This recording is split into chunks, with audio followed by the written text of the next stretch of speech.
Hi, friends. Thanks for taking a few moments out of your busy day to read a small excerpt from my new book, Godfidence. I give you chapter 3. When baptism goes awry. Slippery steps and a drowned pastor.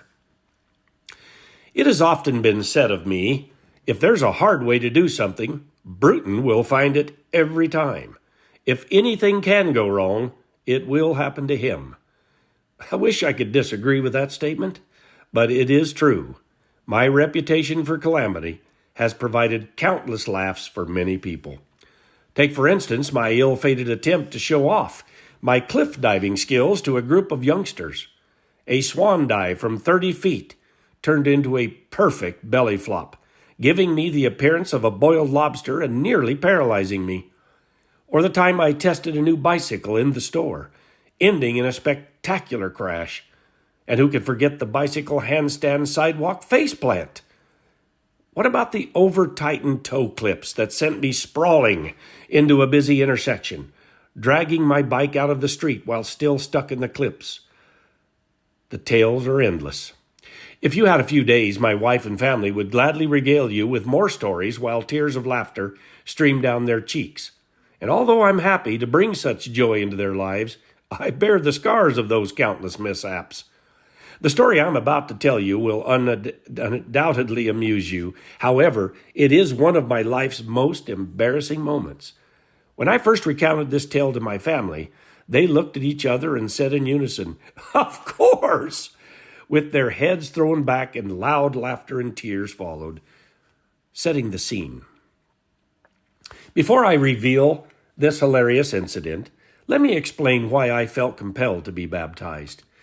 After surrendering my life to Jesus in 1980, I learned it was essential to make a public declaration through baptism. Baptism by immersion symbolizes a believer's identification with Christ's death, burial, and resurrection. It signifies the convert's acknowledgement that the old self has died with Christ and represents a new life in Him. While different traditions have varying views on baptism, it's important to note that baptism is not a requirement for salvation. As the Apostle Paul states in Ephesians 2, 8 through 9, "For it is by grace that you have been saved through faith. And this is not from yourselves.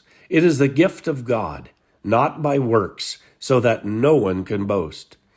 Baptism is a symbol of faith, not a prerequisite for entering into heaven. In other words, salvation is found in Christ, not in the creek. Now let me set the scene for you. Picture a large, old-fashioned sanctuary filled with people. The baptismal was built into the wall behind the pastor's pulpit with a large glass front so that the entire congregation could see the submerged person. The choir, adorned in beautiful burgundy-colored robes, sat below this window, often getting a few drops of water during baptism.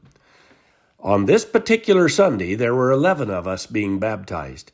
The entire Bruton family filled the pews in their Sunday best. Grandma Bruton, the family matriarch, sat with all of the regality of the Queen of England. My Uncle Bob, with his rugged and stern face and loud screaming hearing aid, was there, and my dad sat tall with all the pride of a Caesar. My brother and sister were present, excited to see this significant moment. The baptismal service. After the morning sermon, the highly anticipated baptismal service began. With so many of us being baptized, I offered to assist others in and out of the baptismal tub. I noticed water building up on the stairs, making them slippery. An elderly lady began to slip, but I helped her in as she entered, excitedly. I waited to go last. When it was my turn to descend the daunting, slippery stairs, no one was around to help me. They were all in the back taking off their wet robes. I thought, it's me. What could possibly go wrong? Then I remembered all the times in my life when I was as clumsy as a one-legged spider. But not this time. The ceremony was too important and meaningful. Everything would be fine.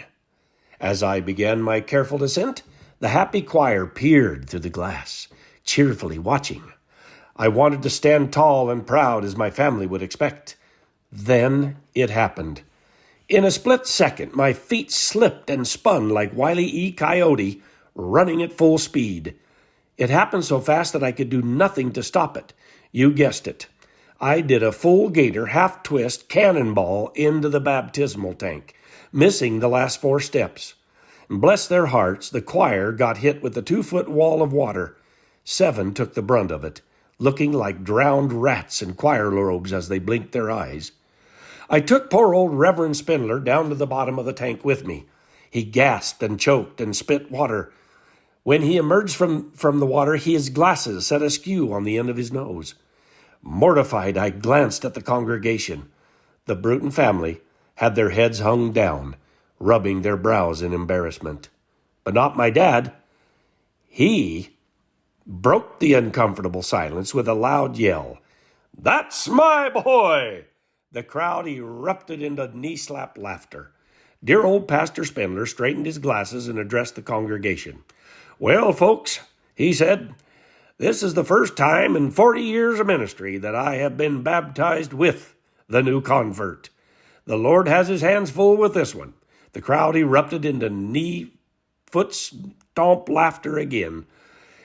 I've never heard the end of it. A plaque on that church wall should read, "Mark Bruton, the most comical baptism of all time."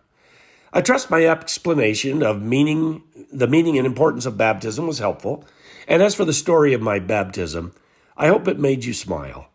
It was a comical mishap that I will never forget.